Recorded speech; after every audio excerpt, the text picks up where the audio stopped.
talked about the bodies like SEBI, then RBI, if it is currency swap or something, or if it is related to banks instrument, it will be RBI. If it is related with stock, it will be SEBI. If it is related with commodities, it will be FMS. But in that seminar, I have heard that since 2016, this forward market commission, it is FMC, sorry, FMC. So FMC has been overtaken by SEBI. And recently we came to know about that news which Kajal forwarded, that now commodity derivatives could be listed over BSE as well. Okay, so now FMC is under the purview of SEBI. So as far as regulatory framework for derivative is concerned, yes, you have to check regarding FMC, because as a matter of theory, still your book writes about FMC as well. So you are required to read about FMC and then the transition from FMC to your SEBI. Okay. तो ये आपका next task है, थोड़ा बहुत पढ़ के आना। आज ही आप असाइनमेंट सबमिट कर रहे हो तो next assignment I am not allotting it right now, but book में नहीं दिया है तो you have to prepare a note. So maybe assignment or maybe one or two students leading this task and making Word document regarding this regulatory framework and sharing with others. तो वो आप लोग decide करना, ठीक है. ये मेरे assignment के लिस्ट में नहीं है, बट इट इज रिक्वायर्ड, क्योंकि एग्जाम में अगर पूछे तो you don't have any source और मटेरियल इन बुक. और जैसे if you talk about regulatory framework, every now and then your rules changes, clauses changes, है ना, everything is revised every now and then, and that's why book is not enough. You have to be updated regarding that. तो मुझे next class में सभी पढ़ के तो सभी आएंगे, नेक्स्ट क्लास में will discuss that. Okay, but next class में डिसाइड भी करना कि आप as assignment everybody would be writing about that, और वन और टू में be leading and framing a word document. ठीक है मैम, एफएमसी और transaction from FMC to SEBI, ये दो पे ही लिखना है ना, शॉर्ट नोट जैसा? हाँ, ओके, शॉर्ट नोट जैसा. जैसे अगर 7 मार्क्स में मुझे तीनों अगर 7 मार्क्स में पूछते हैं कि currency swaps regulated by RBI, या stock derivatives regulated by SEBI, या commodity derivatives regulated by FMC, तो 3 क्वेश्चंस 7-7 मार्क्स के आप लिख पाओ वैसे नोट्स. Okay ma'am. जैसे अगर मुझे एफएमसी में भी कि तीनों साथ में ही पूछ ले, बट फॉर एन एग्जांपल कि एफएमसी अलग से पूछ लिया, सेबी अलग से पूछ लिया स्टॉक डेरिवेटिव के लिए, और 7 मार्क्स, उससे ज्यादा में नहीं आएगा, तो 7 मार्क के लिए 3 क्वेश्चंस में लिख पाऊं उतने नोट्स. Okay ma'am. और वो नोट्स में ज्यादा फोकस किसका होगा, जैसे इंट्रोडक्शन आप एज ओल्ड दे दोगे कि ये साल में एस्टेब्लिश हुआ था, फिर गवर्न करना शुरू किया, this that, but majority part will be talking about latest. ठीक है, कि लेटेस्ट क्या रूल्स है. ठीक है, तो नोट्स बनाओ. हाँ, नोट्स बनाओ, उसमें लेटेस्ट चीजें ज्यादा दिखनी चाहिए. इंट्रोडक्टरी थोड़ा बहुत पुराना डालो, but latest has to be more. तो कल तक सोच के मुझे बताओ कि 1-2 स्टूडेंट नोट्स बनाएंगे या सभी असाइनमेंट लिखना चाहते हैं. And everybody has to read, and tomorrow for 10 to 15 minutes before starting your lecture we will discuss that. Ma'am, इसको कब तक रेडी रखना होगा, मतलब बनाना होगा? ऐसा कोई डेडलाइन नहीं है, अगर नहीं है ना? हाँ, तो ये मैं बनाऊंगी.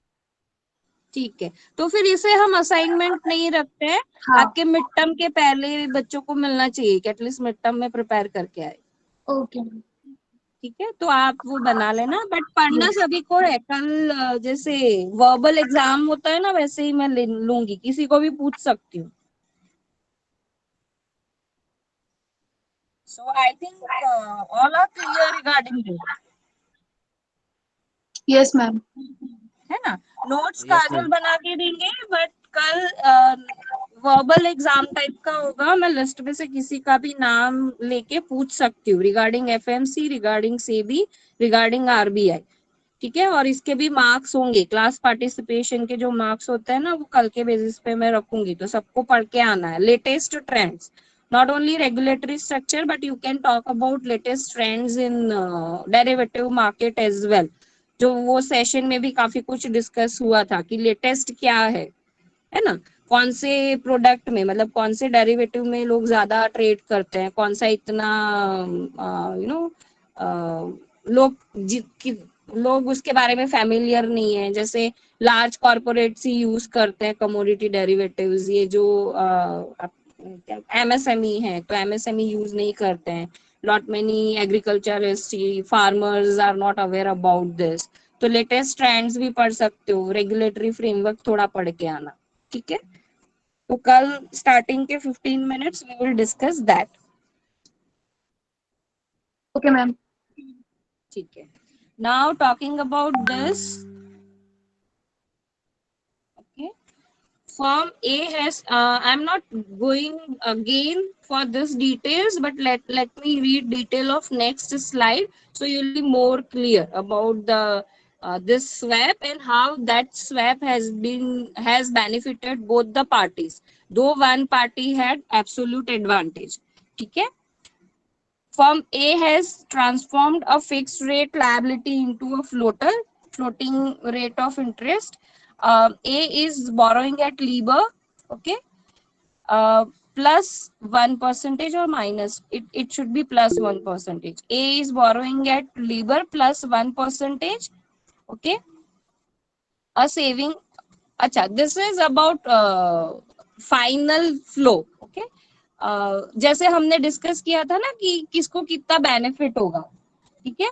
तो ये बेनिफिट्स दिखाए हैं कि A is borrowing at LIBOR, means LIBOR has been paid to be, मतलब उसी का स्वैप हुआ है कि ए फिक्स टू फ्लोटिंग में जाके लीबर पे करेगा बी को, ठीक है। So A is borrowing at LIBOR minus 1% and that's why 1% of saving will be there for A. वो हमने ट्रांजैक्शन में देखा था ना, दिस 7%, लेफ्ट हैंड साइड पे 7% उसको पे करना है, बट रिसीव वो 8% कर रहा है। So you can understand by that way also, okay. So 1% advantage will be to firm A. Now firm B has transformed a floating rate liability into a fixed rate, मतलब B जिसको floating rate पे करना था लेकिन उसने उसको transform कर दिया, स्वैप कर दिया फिक्स रेट में। Now B is borrowing at 9.5%, a saving of 0.5, तो वो भी हमने देखा था, right? 8.5 plus 1 will be 9.5, 9.5 plus LIBOR. Okay, so ultimately if we compare with 10%, ignoring LIBOR, then 10 minus 9.5% will give you 0.5% of benefit. Okay, let me revise that what we mean by notional amount, that this notional amount is not the purpose, exchanging the principal amount or notional amount is not the purpose of swap. Purpose of swap is to change, is to swap their liabilities. One may be having fixed and may require variable, other may be having variable, may require fixed. So it is exchange or it is swap of responsibilities only till interest rate and not about principal. So we are not talking about principal amount, and that's why it is called notional amount, because it is underlying amount which has not to be exchanged. And I tried to explain you the mechanism as well, that actual payment of whether it is of principal or installment or principal or interest. Okay, if we talk about EMI, if it is a matter of principal or interest, it has to be paid by the party itself.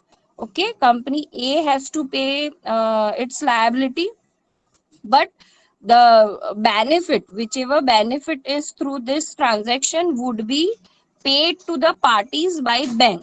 So there would be this under this swap transaction, payment or receipt, whatever it is, would be only of the balance amount. Okay, so what we understood, that A will have benefit of 1%, B will have benefit of 0.5%. Okay, so B will be paid 0.5% of the principal amount as a benefit, and A will be paid 1% of the principal amount as benefit under swap. So only this type of cash settlement or transaction will happen in swap, nothing else. जिसके लिए वो कर रहे हैं, swap जिसके लिए कर रहे हैं बेनिफिट के लिए, तो 1% amount will be received by A and 0.5% of the principal will be received by B, and this transaction will happen through the mediation of bank. Okay, and bank will be receiving 0.5 percentage. 0.5 percentage will be spread of bid and ask. So bid and ask spread will be the benefit of bank. Okay, so this is the entire transaction, swap transaction. Okay, which will be, you know, simultaneously happening with your payment of installment. तो instalment तो आप ही पे करोगे, but जो आपका benefit है वो bank आपको पे कर देगी. Okay, so that's why it is called not deliverable, but it is called cash settle. तो ये अल्टीमेटली कैश सेटल हो जाएगा. Okay, now what is currency swap? We talked about interest rate swap. Now next is currency swap. It is a swap that includes exchange of principal as well as interest rate. So interest rate swap will try to exchange only interest rate, but currency swap includes both. Okay, exchange of principal as well as interest rate. It will be in one currency for the same in another currency. Okay, so it is currency swap. So in case of interest rate swap, it may happen that both the company may be of same country, or these two companies may be from different two different countries. Okay, but in case of currency swap, yes, exactly, it will be two companies from two different countries. ठीक है, दो अलग countries के दो companies होंगे, and that's why they want to exchange, they want to enter into a currency swap. Okay, because they are faced with exchange rate risk. तो इसमें दो टाइप के रिस्क होंगे, interest rate risk and exchange rate risk. I think we discussed in first और second class regarding the type of risk. Okay, in which we discussed two risk as well in your price risk. One is interest rate risk, another is exchange rate risk. So your interest rate swap will deal with only interest rate risk, but your currency swap will deal with both interest rate risk as well as your exchange rate risk. Okay, it is considered to be a foreign exchange transaction. Yes, already explained. The principal may be exchanged either at the beginning or at the end of the tenure. So this will be decided by both the parties, and with the help of mediating bank, that principal has to be exchanged at the starting of the contract or at the end. Okay, so that will be that will be decided as a term of contract. Okay, it is generally used to hedge against exchange rate fluctuations. This also we discussed. Okay, exchange rate fluctuations ke against up. So ultimately, if you are faced with exchange rate risk, you can enter this derivative, currency swap. Direct currency swap example: firm A is an American company and wants to borrow 40,000 euro for 3 years. Firm B is a French company and wants to borrow $60,000 for 3 years. Okay, so you can see two companies are from two different countries. One is from US, another is from France. But the US based company want loan of euro, and France based company wants loan of dollar. Okay, so they are dealing into different currencies. Okay, and if they are borrowing, so interest rate will also come in picture. So it is this type of transactions are meant for both interest rate risk as well as exchange rate risk. Okay, suppose the current exchange rate is 1 euro is equal to $1.5. So this is the transaction. Okay, first check the terms, bank A and bank B. Okay, why here two banks are there? Because we are dealing with companies in two different countries. Okay, so firm B will be approaching bank B and firm A will be approaching bank A. Okay, firm A can have euro at 6% and dollar at 7%. And firm B through bank B, it can have euro at 5% and dollar at 8%. So this is the example of comparative advantage. Okay, you can see firm A is American company and that's why it has comparative advantage in dollar borrowing, because dollar are cheaper through bank A to firm A if compared with firm B through bank B which is at 8%. ठीक है, तो ये जो bank firm A को dollar सस्ते में पड़ सकता है, फर्म बी को यूरो सस्ते में पड़ सकता है. So this is based on comparative advantage theory. Previously example what we discussed was based on absolute advantage. वो मैंने समझाया था कि एक कंपनी को दोनों में, whether it is floating rate और whether it is fixed rate, it is very much competitive. उसको कॉम्पिटिटिव रेट पे मिल रहा है if compared with another company. तो दूसरी कंपनी को दोनों में ज्यादा में पड़ रहा है. And if we think that particular one firm is having absolute advantage, then why it is going for swap? And for that we discuss the entire example. Though one firm is having absolute advantage, at the end it will be saving more. Okay, firm A was saving 1% and firm B was saving 0.5%. Okay, so this was the difference due to, again, lot many other reasons are there, but that was due to absolute advantage. Okay, now here this is the case of comparative advantage. Okay, so firm A can have benefit in raising. Okay, once again, its aim is euro. Firm A's aim is euro. Okay, but it can have dollar borrowing at cheaper rate. ठीक है, तो वो क्या करेंगे, एक minute, 5%. I got confused. Firm A will borrow at dollars. Sorry. Okay. Firm A dollars borrow करेंगे at 7%. Firm B will borrow euro at 5% because of their presence in their own country. कि firm B is in France and firm A is in America, but firm A wants euro and firm B wants dollar. ठीक है, तो firm A को euro चाहिए, फिर भी वो क्या करेंगे, डॉलर बोरो करेंगे, और फर्म बी को डॉलर चाहिए बट यूरो बोरो करेंगे. Once again I am explaining, firm A को चाहिए यूरो बट वो डॉलर्स बोरो करेंगे, और फर्म बी को चाहिए डॉलर बट वो यूरो बोरो करेंगे. And you can see the ultimate transaction. ठीक है, so firm A, what firm A will be paying? Firm A will be paying its liability of firm B for euro.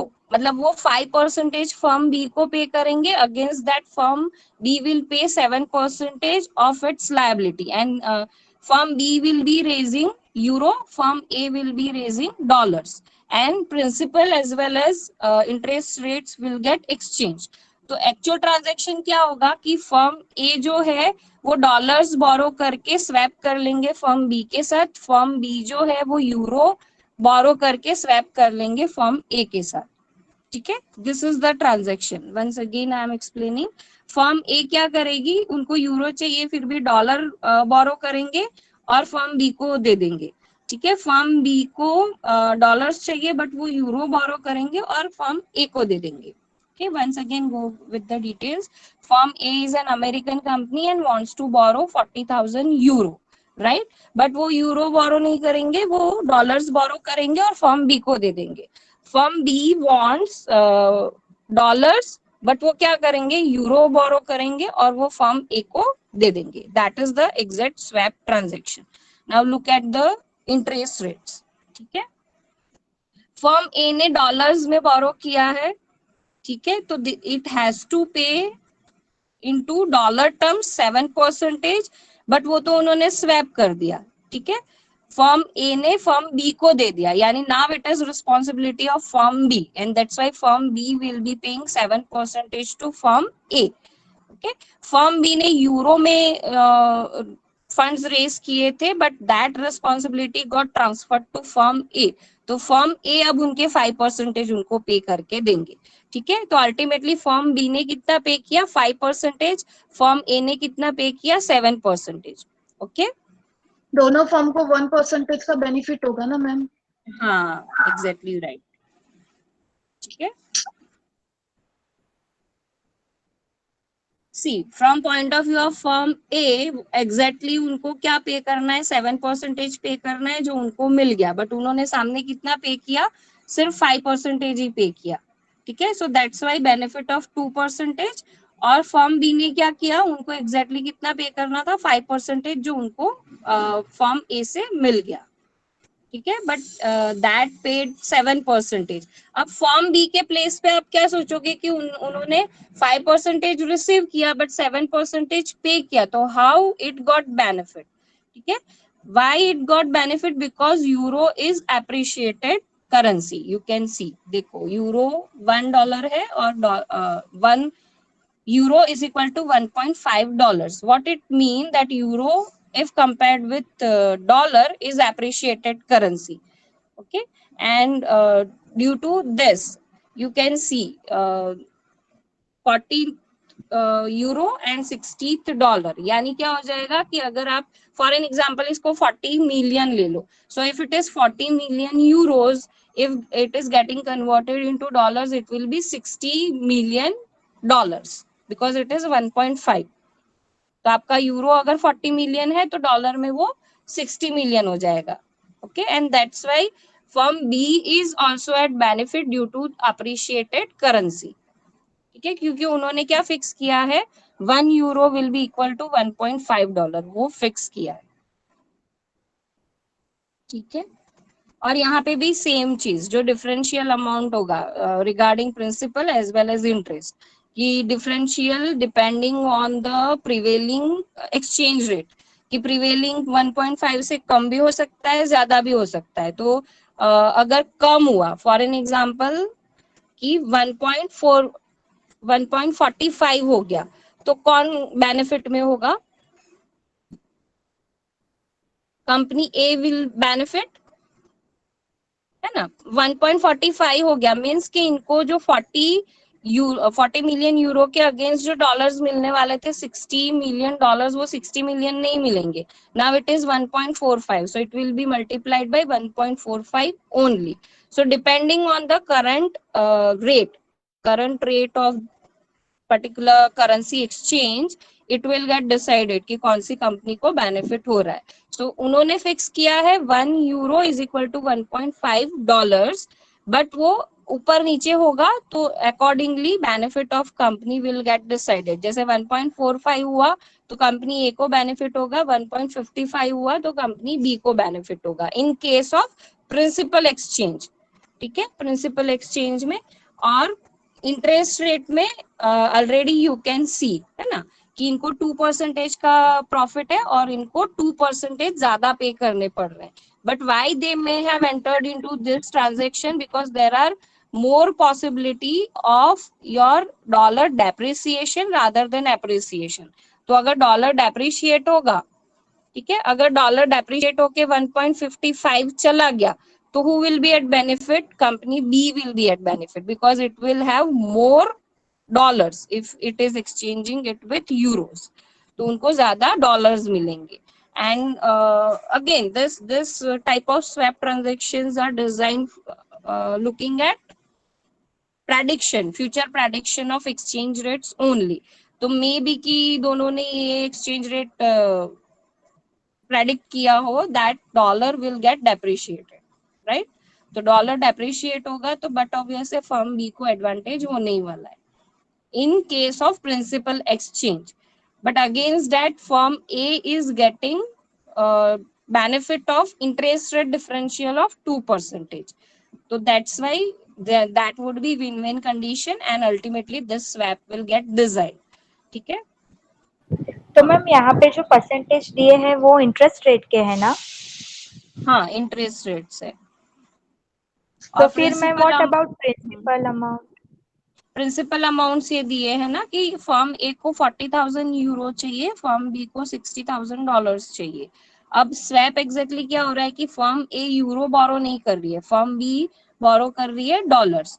तो firm B जब dollars बोरो कर रही है means वो कितने dollars बोरो करेगी? 60,000 will be borrowed by firm A, and firm B will borrow in euro, and firm B will borrow 40,000 euros, and then they will exchange.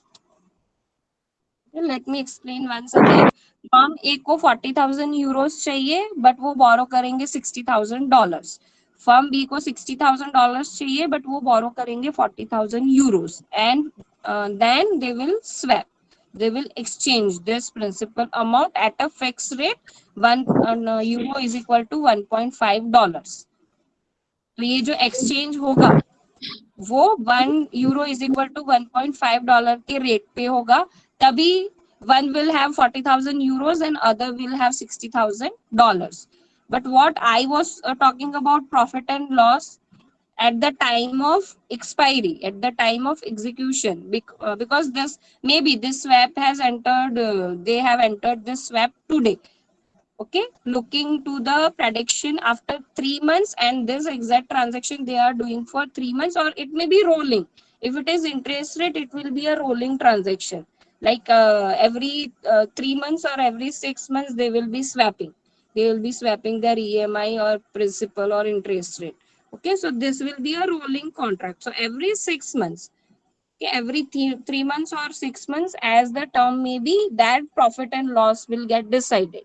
कि जैसे आपने फिक्स तो कर दिया 1 euro is equal to $1.5, but 6 महीने के बाद जब एक्चुअली आपको, या 1 साल के बाद जब भी आपका इंस्टॉलमेंट पे कर रहे हो, तो जब आप इंस्टॉलमेंट पे कर रहे हो, चेक कर रहे हो, तब जो आपका एक्सचेंज रेट चल रहा होगा उसके बेसिस पे your profit and loss in exchanging principal will get determined. तो जैसे मैंने एक्सप्लेन किया कि डॉलर अप्रिशिएट होता है तो फ्रेंच कंपनी है उनको लॉस होगा, और डॉलर डेप्रिसिएट होता है तो अमेरिकन कंपनी को लॉस होगा, एंड वाइस वर्सा। तो मैम यहाँ पे 1 is equal to 1.50 जो है वो कंपनी डिसाइड करती है? नहीं, ये बैंक जो जिनके थ्रू ट्रांजैक्शन कर रहे हैं ना, वो एक एक्सचेंज रेट फिक्स कर लेते हैं। Again that will be according to terms and conditions. Ma'am ये जो एक्सचेंज रेट है यहाँ वैसे भी वो जो अपने स्टॉक मार्केट का जो देखते हैं उस पे भी बताते हैं ना कि डॉलर की प्राइस इतनी बड़ी है, तो उसके हिसाब से ये ट्रांजैक्शन होगा या बैंक डिसाइड करेगी उसके हिसाब से ये ट्रांजैक्शन होगा? स्टॉक मार्केट का बता रहे हो आप मतलब? हाँ, वो एक ऐप है IIFM, उसमें आता है कि डॉलर की प्राइस कितनी बढ़ी या कितनी डिक्रीज नहीं, हुई। वो स्पॉट प्राइस है, वो स्पॉट प्राइस है। तो मैंने जो आपको कंपैरिजन बोला, see what we are discussing currency swap. What is currency swap? It is a contract, contract I am entering into today, but the actual transaction is like if I am borrowing today, it is a matter of maybe 5 years, 10 years, and every year or every term being decided by bank every 6 months or something, I have to pay certain installment, and that installment will be of both principal as well as interest rate. So what we are talking about, we are talking about the contract, and based on contract we are trying to find out certain inflows and outflows. Okay, now every term you will be comparing your this fixed term, because this is term of contract. If we are discussing contract, तो बहुत सारी terms आएंगी, जैसे specification, we named it as specification. So take this current exchange rate और may be the fixed exchange rate as your specification, so this will be your specification of contract. Now this you will be comparing with the spot price of that day, कि जैसे usual practice क्या होती है, each and every party and each and every bank will decide flows at the end of 6 months। तो से suppose 6 months बाद आप वापस कंपेयर कर रहे हो कि कितना, कौन सी कंपनी को कितना प्रॉफिट या कितना लॉस हो रहा है। ठीक है, जैसे हमने we talked about marking to market about stock, तो हर एक में मार्किंग टू मार्केट होता है, but duration will be different for different avenues. So for your stock derivative it is daily marking to market होता है. For this 6 monthly because interest rate every now and then, मतलब जैसे stock के जैसे तो नहीं है कि हर रोज इंटरेस्ट रेट चेंज होगा, नहीं.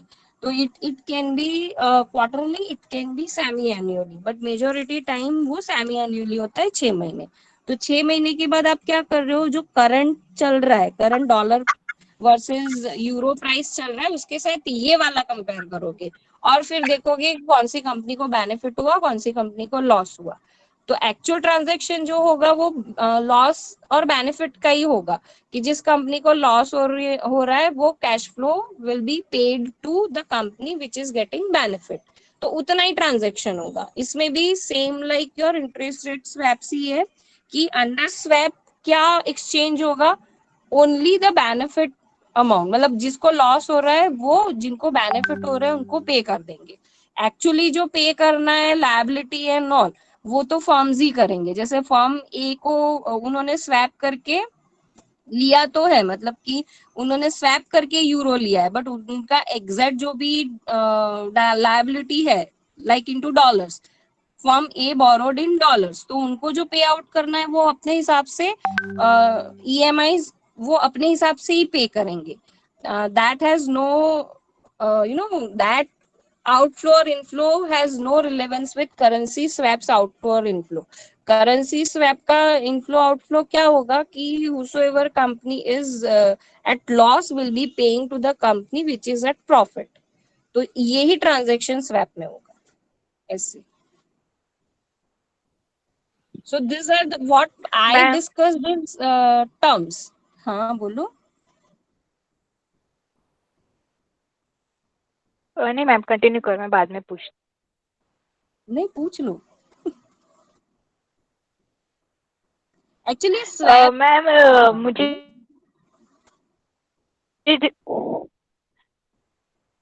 मैम मुझे जितना समझ में आया, जैसे ये दोनों पार्टीज है firm A and firm B, okay. ये लोग जैसे अमेरिकन कंपनी है वो यूरो बोरो करती है, वो डायरेक्टली डॉलर भी कर सकती थी, पर उसने स्वैप इसलिए किया क्योंकि उसको 1% का अगर स्वैप करेगा तो उसे फायदा हो रहा है. हाँ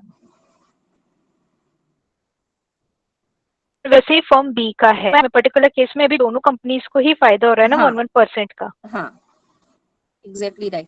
बट वो किसके, जैसे मैंने बताया वो किसके बेसिस पे होगा, प्रेडिक्शन के बेसिस पे. जैसे इंटरेस्ट रेट स्वैप में हमने क्या डिस्कस किया था, लीबर.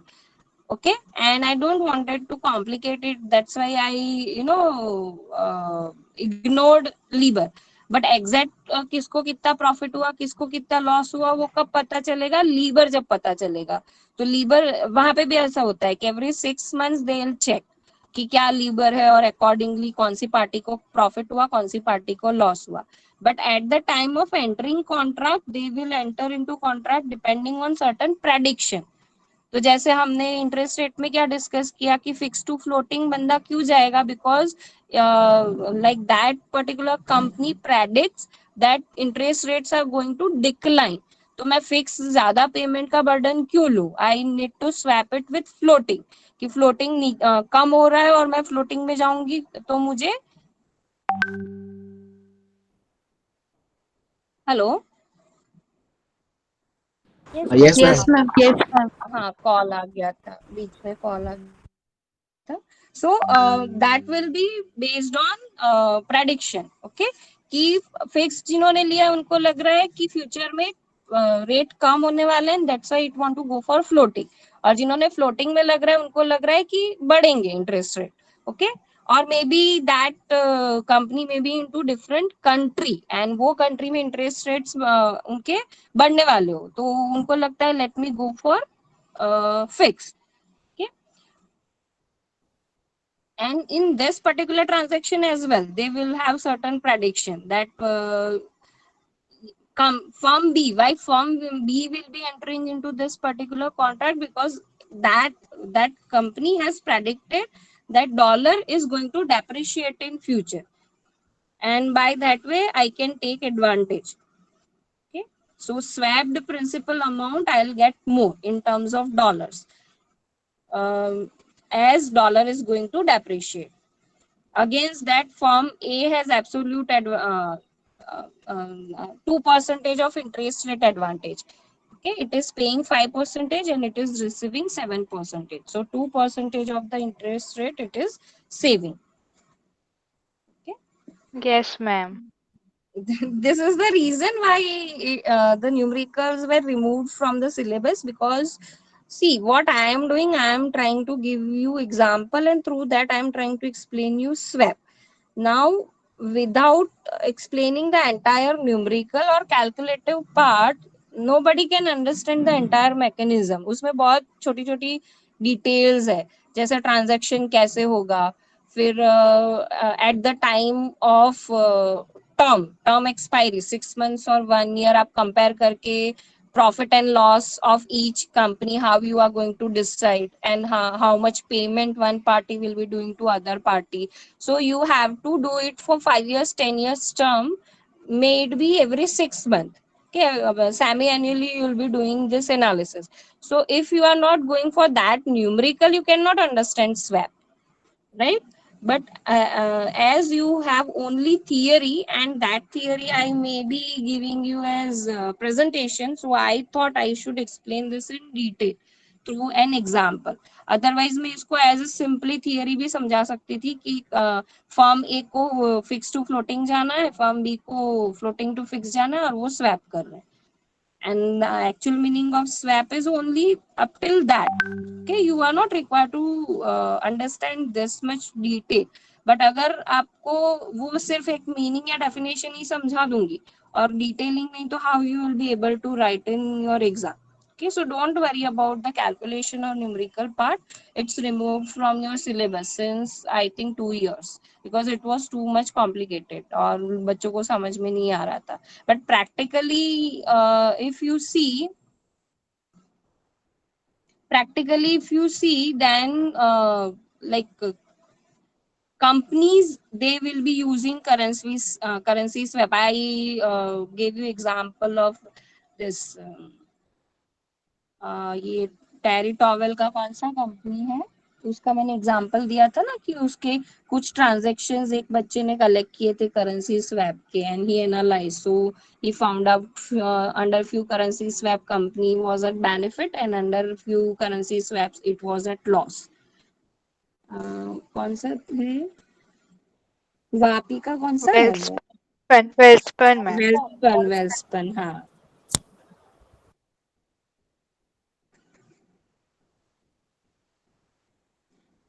जीटीयू से बार बार कॉल आ रहे हैं, बता के रखा है कि लेक्चर में होते हैं, तू भी third time I cut that call.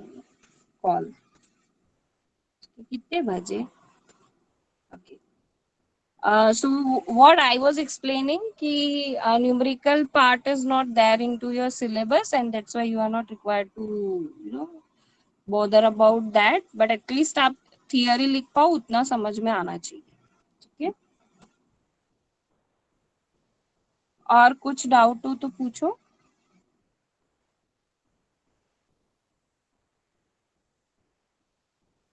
Hello.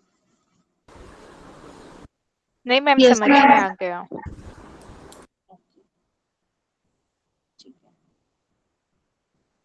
Firm A has a comparative advantage in borrowing dollars. Firm B has a comparative advantage in borrowing euros. And this comparative advantage helps in reducing borrowing cost and hedging against exchange rate fluctuations. So yes, we understood in that way that for firm A, it was leading to reducing borrowing cost, and for firm B it was hedge against exchange rate. Okay, so one or might be any one of this advantage could be there to company, and due to this advantage two companies will be entering into swap.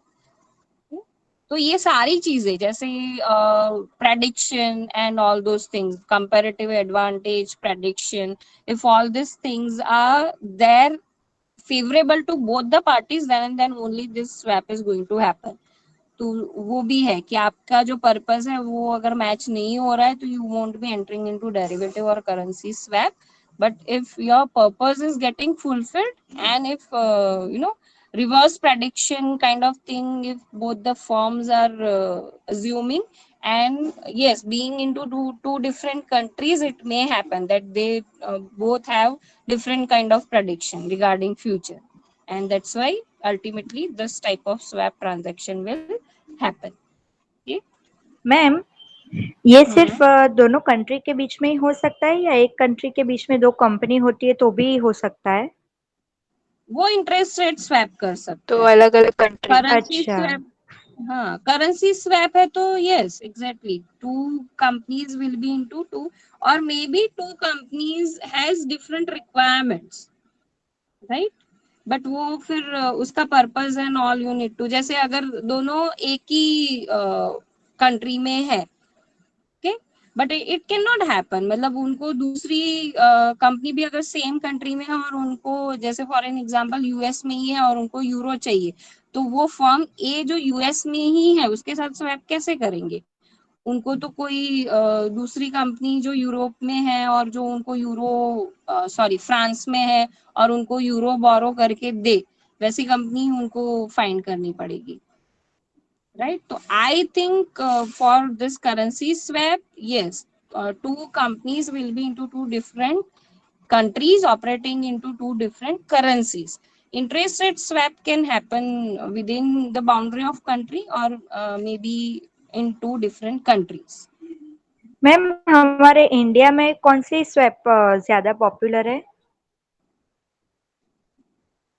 ये company ज्यादातर use करते हैं जो huge, जिनके huge borrowings होते हैं. So I give example of Welspun and I know about that कि they are into currency swaps. तो ये जो एक्सपोर्ट ओरिएंटेड यूनिट्स होते हैं वो ज्यादा करेंसी स्वैप यूज करते हैं because every now and then they have to deal with foreign currency. They will be receiving into foreign currency. Okay, so not only this particular borrowing, but yes, currency swap can happen even for your payouts. Matlab, if you are exporting and if you are receiving into dollars, then every now and then, means every may it be, say suppose credit terms may be for 3 months, so every 3 months you may be receiving a certain amount of dollars, and that's why you want to enter into a rolling swap of rupees versus dollars through banks mediation. So depending on the purpose, it will be used.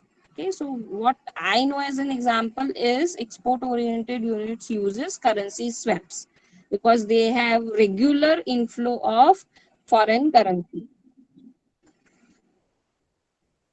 Okay, so due to regular inflow of foreign currency, they have to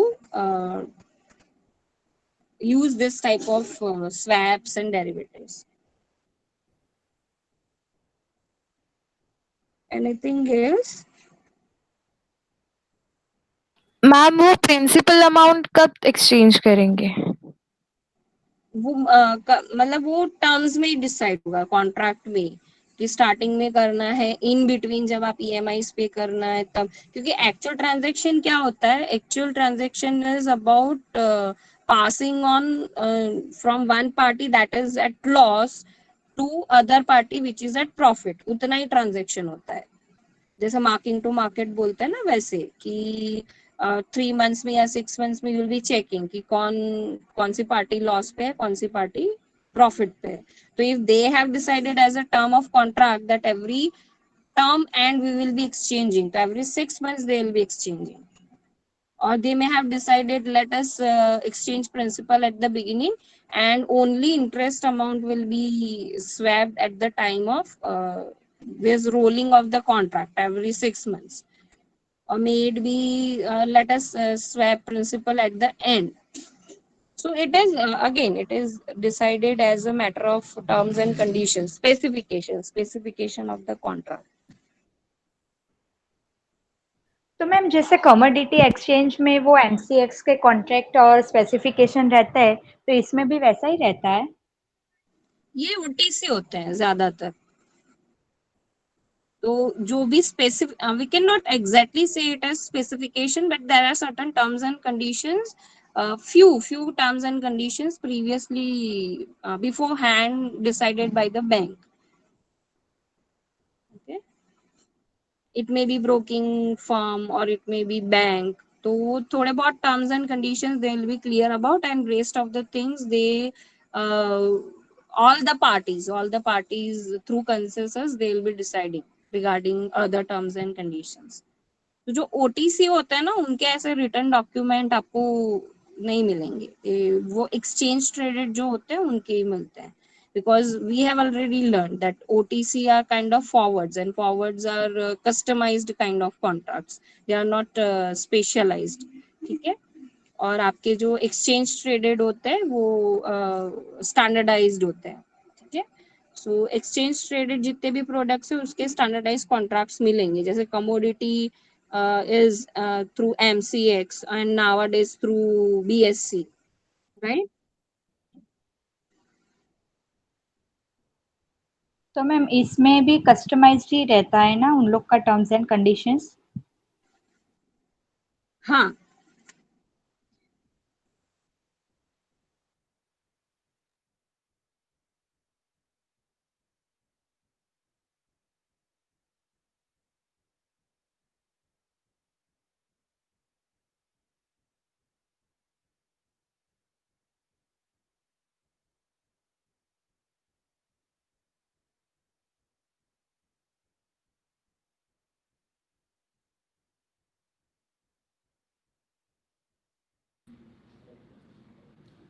ma'am कहाँ गए? Ma'am का mute हो गया. अच्छा, मुझे लगा सिर्फ मुझे ही आवाज नहीं आ रही. काजल पढ़ाई अभी.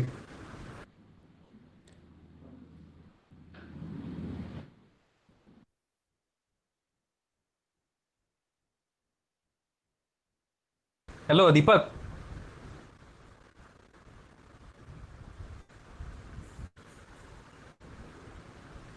दीपक सुन रहा है क्या?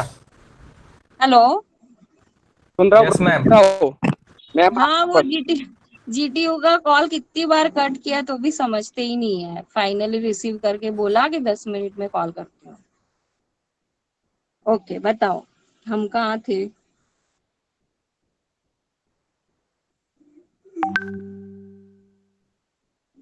क्या डिस्कस कर रहे थे, मैं तो वो भी भूल गई. मैम कोई एक्चुअल एग्जांपल मिल सकता है क्या? Actual example? हाँ. एक्चुअल एग्जाम्पल तो पूछना पड़ेगा. वो जिस लड़के ने किया था ना, उसने SIP किया था उसका वहां पे वेल्सपन में, तो मैं पूछ के देखती हूँ. ओके. ठीक है, एक्चुअल एग्जाम्पल में भी ज्यादा से ज्यादा आपको क्या पता चलेगा कि कितने अमाउंट का उन्होंने स्वैप किया था.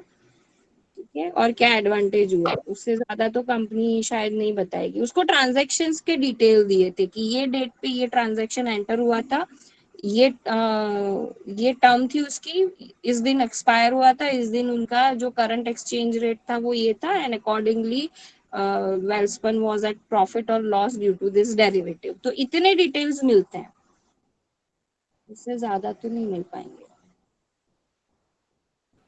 मैम ये जो करेंसी एक्सचेंज मैम रेट ज्यादातर रहता है ना, करेंसी स्वैप डॉलर के साथ ही होते होंगे ना? ऐसा कुछ जरूरी नहीं है.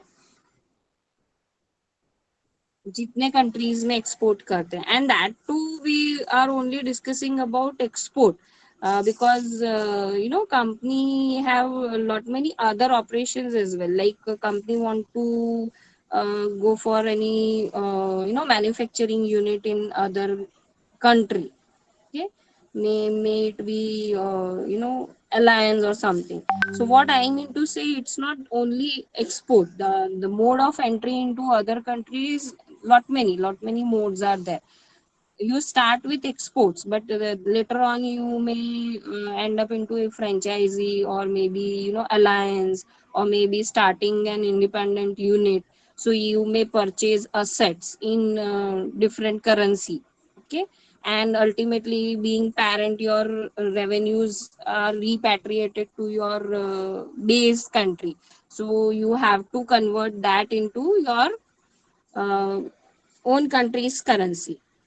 तो बहुत सारे और भी पर्पस होते हैं, सिर्फ एक्सपोर्ट्स ही नहीं. तो पर्टिकुलर कंपनी का पर्पस क्या है, जैसे repatriating of the revenue, regular revenues from operations abroad, तो उसके लिए भी वो स्वैप एंटर कर सकते हैं. असेट्स परचेज कर रहे हैं कोई और ही कंट्री में, तो उसके लिए भी दे नीड कैश और they need funds, so they that requirement may be into foreign currency.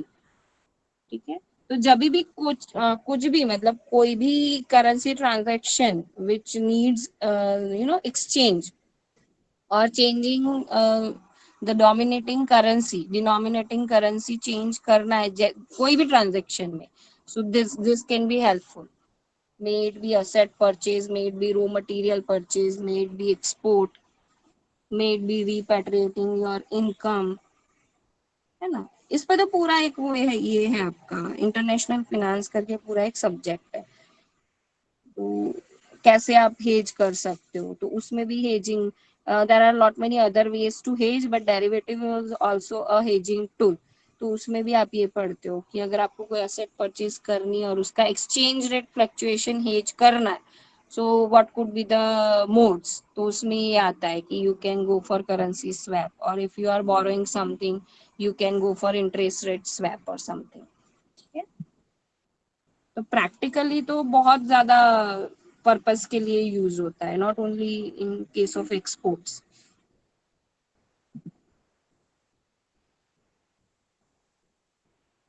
Anything else?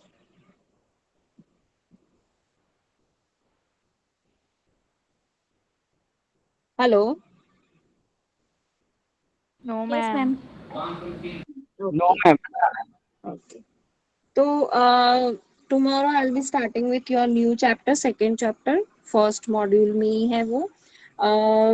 मुझे कल है ना ये चीज याद करवाना कि second module onwards I'll be able to explain you numericals, and you will try to calculate that, but the remaining part, that is theory, because your exam and your marks distribution is like 50% practical and 50% is theoretical. तो मैं अगर practical करवा रही हूँ, numericals ही करवा रही हूँ, तो मतलब थियरी कहीं ना कहीं छूट जाएगा. So like as a regular practice what I am doing, that theoretical concepts I will be giving in presentation and numericals I will be covering. तो कल वो थोड़ा 5-10 मिनट स्टार्टिंग का हम ये भी डिस्कस कर लेंगे कि मुझे आपको कौन से प्रेजेंटेशन में टॉपिक देने हैं, so you people can decide. ठीक है. तो ये थोड़ा याद करवा देना अगर मैं भूल जाऊं तो. Okay ma'am. मैम कॉलेज कब से स्टार्ट हो रहा है? कॉलेज का तो नहीं पता, क्योंकि ये इश्यू ही ऐसा है ना अपना, कोई सिटी लेवल या स्टेट लेवल का नहीं है. That is issue at national level, not national, global level. तो हम तो कुछ बोल ही नहीं सकते. मैम हाँ बोलो. मैम वो कल वो SCPM का असाइनमेंट था ना, उसमें हम हाँ. लोगों ने रिटर्न रिटर्न और SD तो फाइंड कर लिया, उसमें रिस्क कैसे फाइंड करें? वही जो आपका स्टैंडर्ड डेविएशन स्कोर आ रहा है ना, उसी को रिस्क वाले कॉलम में लिखना है. अच्छा, okay ma'am. Standard deviation we are calculating for risk. Okay ma'am. Anything else?